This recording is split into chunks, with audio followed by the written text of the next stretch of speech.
Bom dia, irmãos. Que a graça e a paz de Deus, o Pai Todo-Poderoso, do Senhor Jesus Cristo, seja convosco. Eu quero convidar a igreja a que coloque-se de pé para nós fazermos a leitura de 4 versículos que se encontram aqui em Atos 12. Eu estarei fazendo a leitura do versículo 1 até o 4. Atos 12. Por aquele tempo mandou o rei Herodes prender alguns da igreja para os maltratar, fazendo passar a fio da espada a Tiago, irmão de João. Vendo ser isto agradável aos judeus, prosseguiu, prendendo também a Pedro. E eram os dias dos pães ázimos. Tendo-o feito prender, lançou-o no cárcere, entregando-o a 4 escoltas de 4 soldados, cada uma, para o guardar, intencionando apresentá-lo ao povo depois da Páscoa. Oremos. Santo Deus, louvado seja o teu nome. Obrigado, Senhor, por mais um dia de vida, mais uma manhã na qual tu permitistes que estivéssemos aqui na tua presença, para te louvar, invocar o teu nome, para te adorar. E agora, Senhor, nos colocamos diante da tua santa palavra para examiná-la.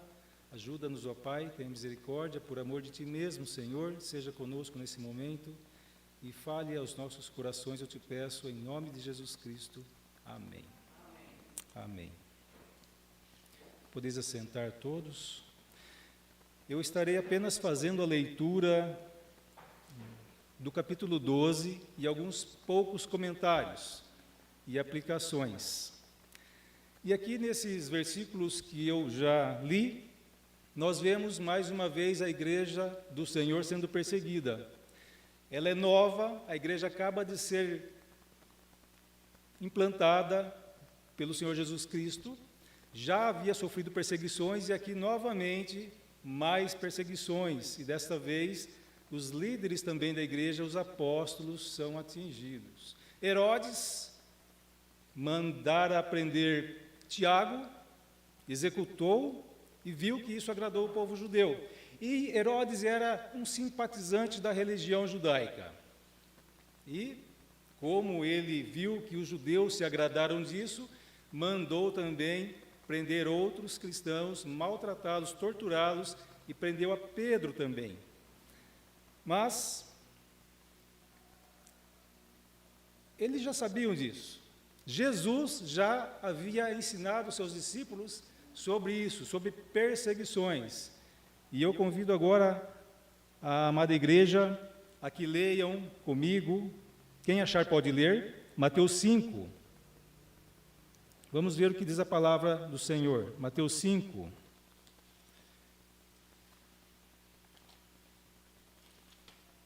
Dez, 11 e 12. Quem achar pode ler. Bem-aventurados os perseguidos por causa da justiça, porque eles é o reino dos céus. Bem-aventurados sois quando por minha causa, vos injuriarem e vos perseguirem, e mentindo disserem todo mal contra vós. Regozijai-vos e exultai, porque é grande o vosso galardão nos céus, pois assim perseguirão aos profetas que viveram antes de vós. Viram?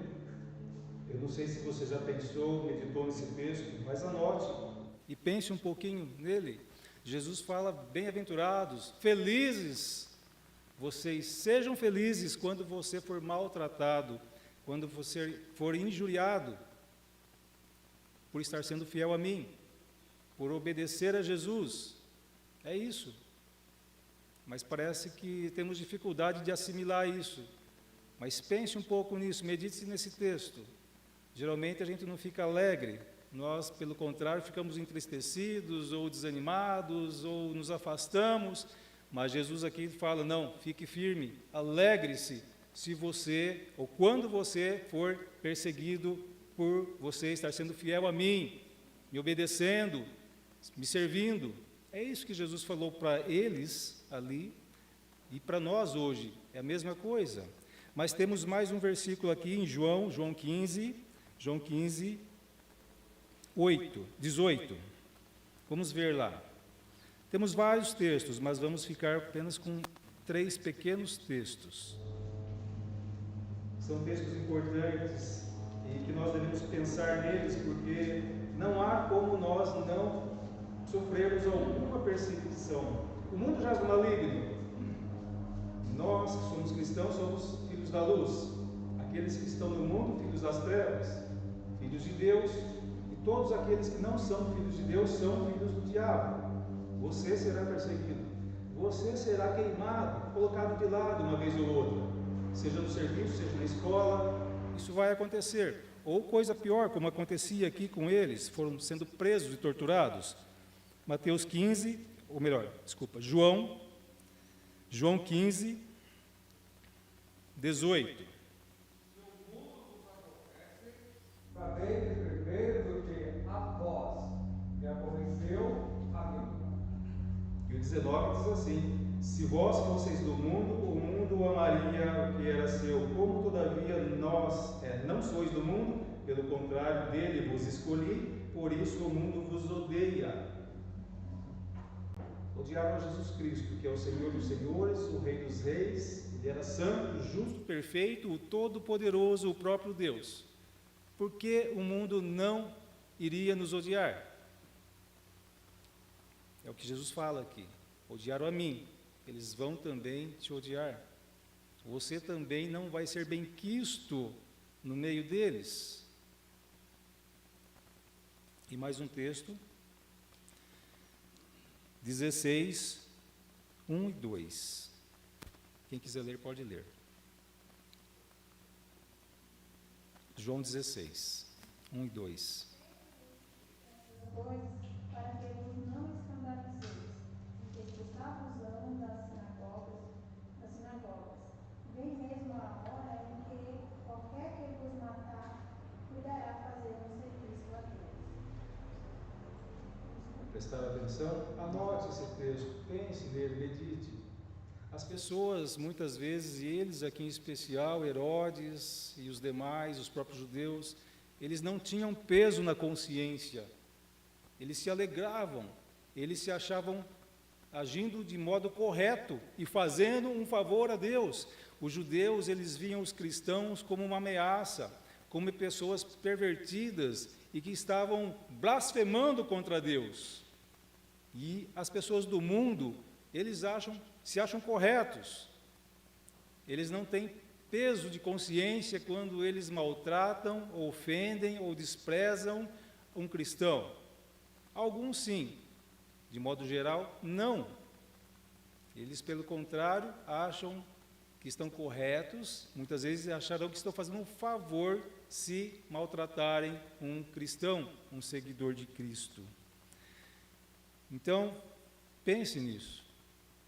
E se nós não estamos sofrendo uma perseguição ou uma ameaça, pode ser que algo esteja errado. Pode ser que, de repente, as pessoas não tenham me visto como um cristão.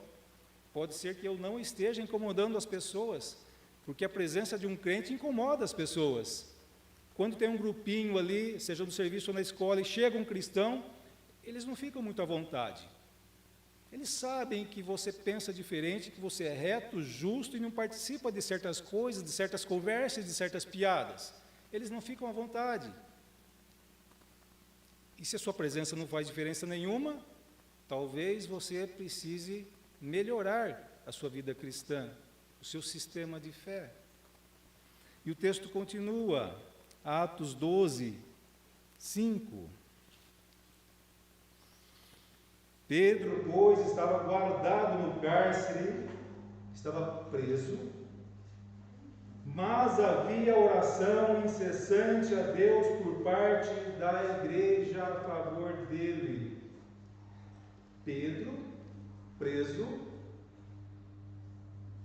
e a igreja, confiando em Deus, na provisão de Deus, estava ali reunida e orando incessantemente a favor de Pedro, que estava lá preso.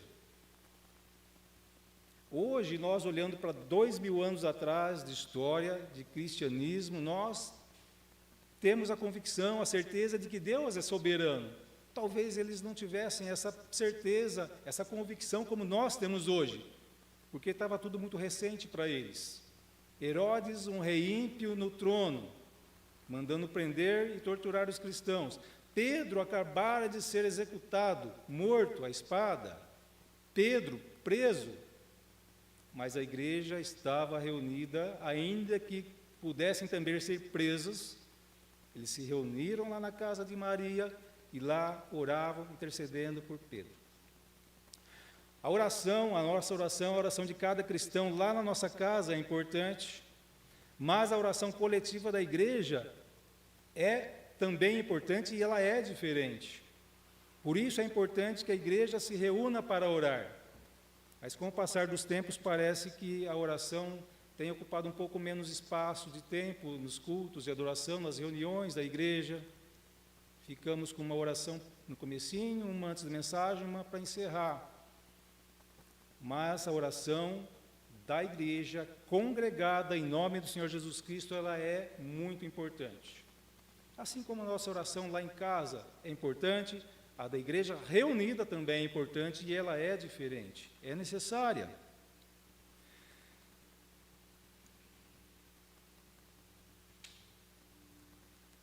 E o Senhor Jesus Cristo, Ele disse certa vez, está escrito, a minha casa será chamada casa de oração. Está lá em Mateus 5, 23. Vamos ler lá? Mateus 5, ou melhor, Mateus 21, 13. Quem achar pode ler.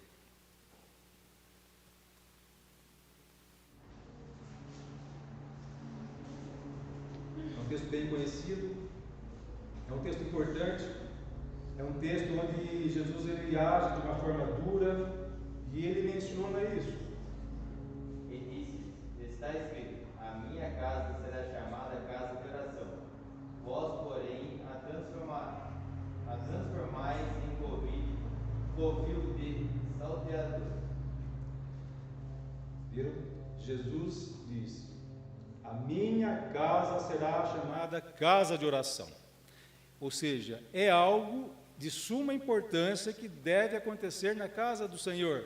Nós chamamos de igreja, o templo, a oração. A oração da igreja congregada, da igreja reunida para buscar a Deus. Temos música, louvores, avisos, pregação, mas a oração é algo que não pode faltar. É algo importante, que faz a diferença. E Jesus ele nos deu um exemplo de oração durante a sua vida, ele orava bastante. Mas seguindo no texto 12 de Atos, versículos 6 e 7, nós vemos aqui algo fantástico.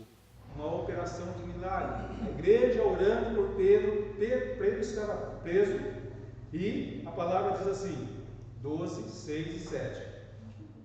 Quando Herodes estava para apresentá-lo, naquela mesma noite, Pedro dormia entre dois soldados, acorrentado com duas cadeias e sentinelas à porta guardavam o cárcere. Deixa eu fazer um parêntese aqui. Tiago havia sido executado, alguns cristãos torturados, Pedro estava preso e ele seria julgado no dia seguinte e executado. E o que ele estava fazendo? Dormindo. Pedro estava dormindo.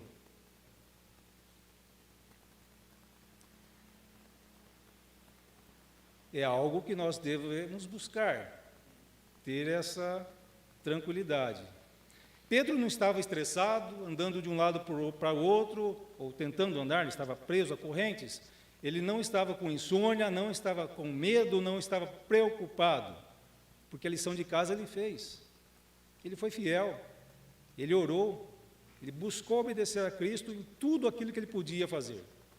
Nessa situação, o que ele poderia fazer? Nada. Ele estava dormindo. Então, se nós fizermos a nossa lição de casa, que é obedecer ao Senhor, orar, testemunhar, evangelizar, sermos fiéis em tudo, no momento da dificuldade ou próximo à morte, nós poderemos também deitar nossa cabeça no travesseiro e dormir, sem insônia, sem ansiedade, sem estresse. Não há nada que eu possa fazer, já fiz tudo que eu poderia ter feito. Agora eu vou descansar. Esse é o correto. Não andeis ansiosos por coisa nenhuma, diz a palavra do Senhor. Fechando parênteses, nós vamos continuar aqui.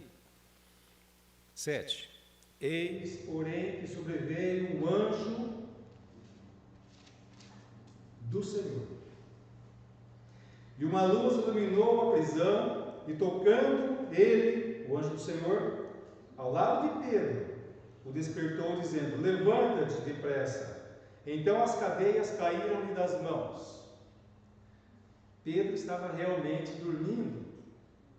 Quando você está deitado no quarto, alguém acende a luz, Você já acorda, muitas vezes. A luz do anjo do Senhor resplandeceu ali, o anjo chegou, tocou no lado de Pedro para acordá-lo. Pedro, levante-se. Levante-se depressa. Pedro se levantou e as correntes, as algemas, caíram das suas mãos.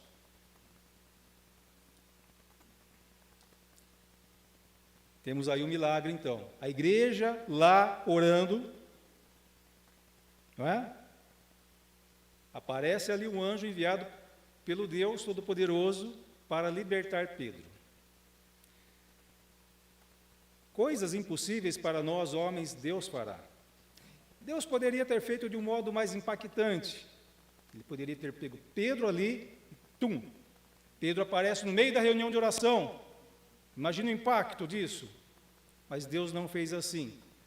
Eu não posso falar que ele fez de modo natural, porque não é natural um milagre, mas ele fez de um modo mais tranquilo. Mandou um anjo, um milagre, as correntes caíram das mãos de Pedro. E eu creio que Deus pode fazer milagres hoje. Sim, pode, eu creio nisso. No entanto, isso é meu, é pessoal, se alguém me disser: ali na esquina, o Joaquim, 58 anos de idade, ele nasceu com paralisia infantil, ele está andando. Semana passada aconteceu um milagre, um pregador, um homem de Deus orou e ele está curado. Eu não vou lá. Mas é ali, ele está andando, 58 anos, ele mora na mesma casa, Boituva inteira conhece esse homem. Eu vou por aqui. Eu não vou até lá. Aí alguém poderia dizer: não, mas a minha filha está doente, a minha filha está sofrendo, faz 10 anos, de uma doença incurável. Eu não iria até lá. O anticristo fará milagres também. Existem falsos milagres, existem milagres verdadeiros feitos pelo diabo, existem os milagres de Deus. Eu pessoalmente acredito que nenhum milagre pode me ajudar no sentido de crer mais em Deus. Alguém já disse assim: não, mas para a pessoa crer, ela precisa de ver o milagre. Se alguém precisa de um milagre para crer em Cristo, ela precisará de um milagre por semana. A pessoa que verdadeiramente crê em Cristo e pela fé, ela precisa somente receber a Cristo, e os milagres registrados na Bíblia serão suficientes. E se você já nasceu de novo,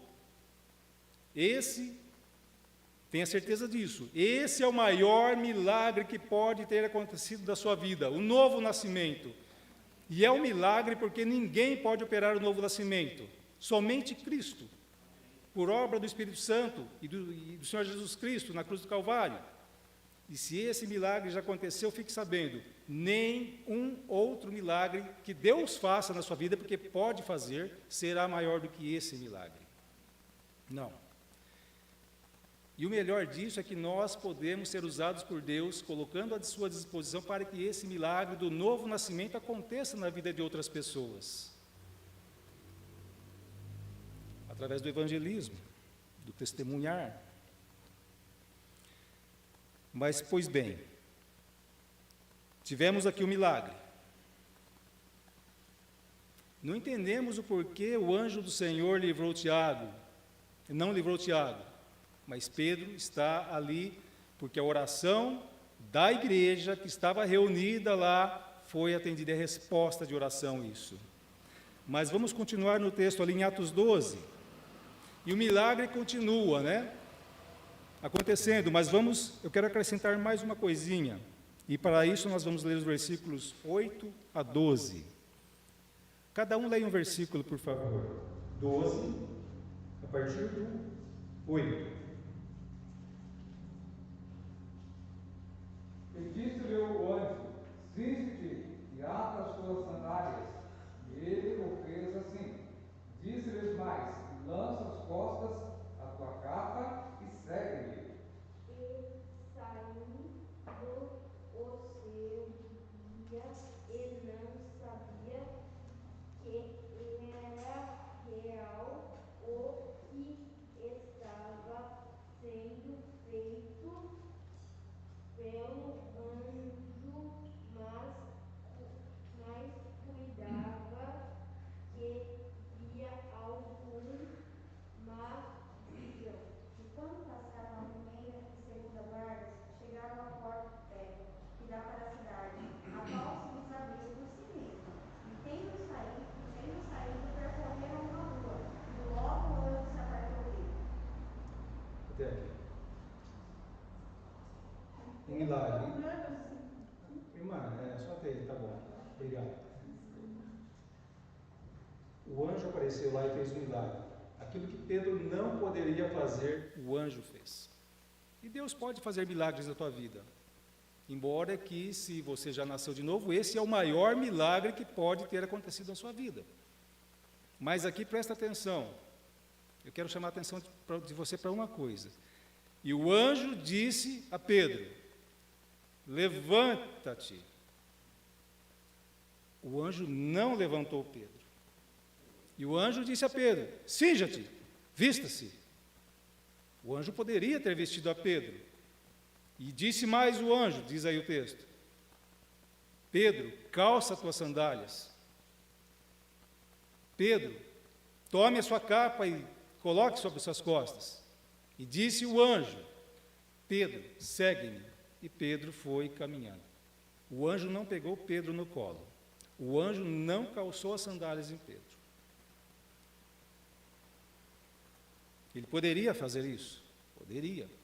Mas tudo aquilo que Pedro podia fazer, Pedro teve que fazer.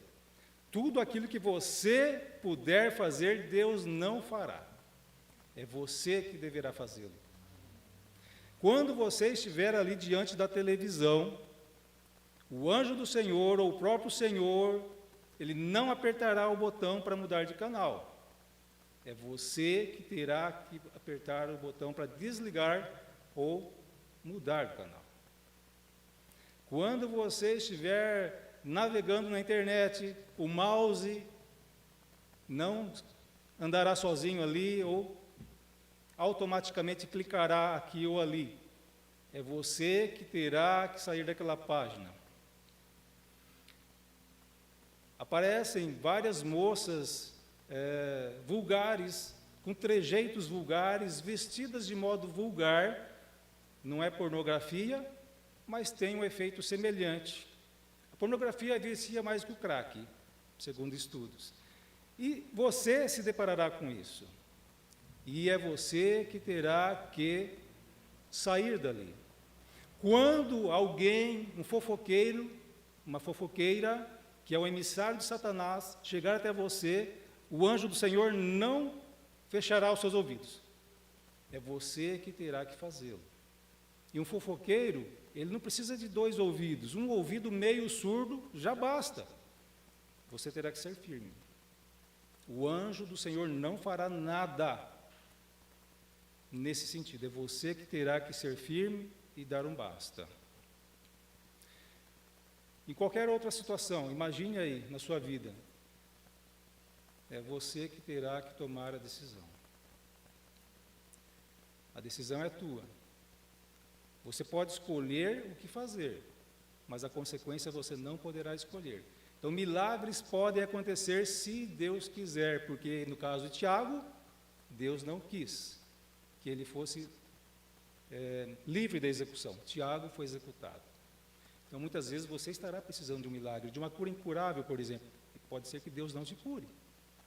Mas, se tiver que fazer, é Ele que fará. Agora, muitas coisas, muitas ações, é você que terá que fazer. Deus não fará.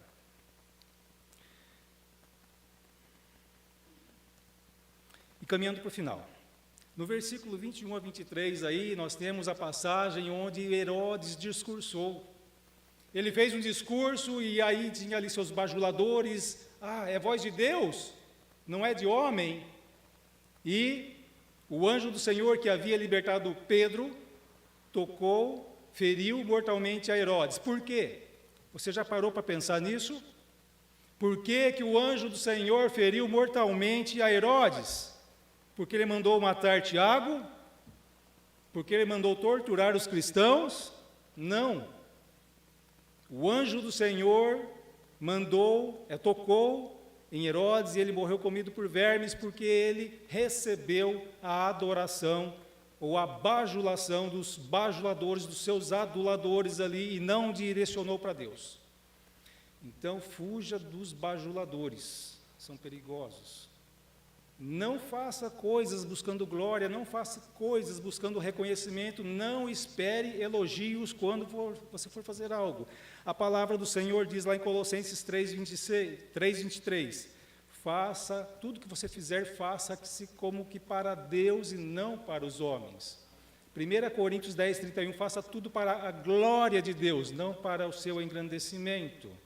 E em Lucas 10:17, diz lá, quando você fizer tudo o que te foi mandado, diga, sou servo inútil, fiz só o que eu deveria ter feito.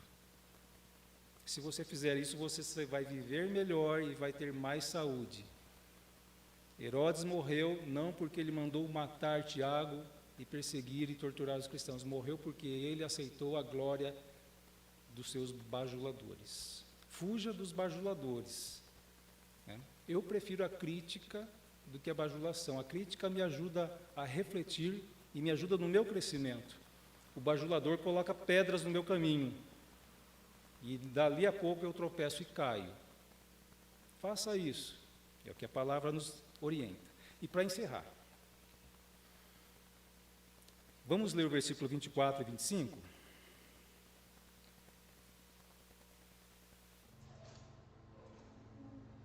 Entretanto, a palavra do Senhor crescia e se multiplicava. Barnabé e Saulo, cumprida a sua missão, voltaram de Jerusalém, levando também consigo a João, apelidado João Marcos. A missão do Senhor foi cumprida. A palavra do Senhor crescia e se multiplicava. A perseguição jamais impedirá a oração. A perseguição aqui, a morte de Tiago, não impediu a igreja de orar. Não impediu a palavra de crescer. No meio militar existe uma frase que diz assim, missão dada é missão cumprida. No caso de Deus, do reino dos céus, é melhor ainda, é superior ainda a isso. Deus deu a missão, ela tem que ser cumprida, ela vai ser cumprida. Nossa missão é evangelizar e levar a palavra. Temos aqui uma missão sendo planejada para Iperó. Temos uma missão aqui em Boituva e ela será levada a cabo. Ela não será frustrada. Deus é soberano, está no controle e ainda que haja perseguição ou execução de cristãos, a missão do Senhor continua. Herodes, que se achava superior à igreja, mais poderoso do que o Senhor Deus, pereceu. E a igreja continua até hoje e continuará até o final. Amém? Amém.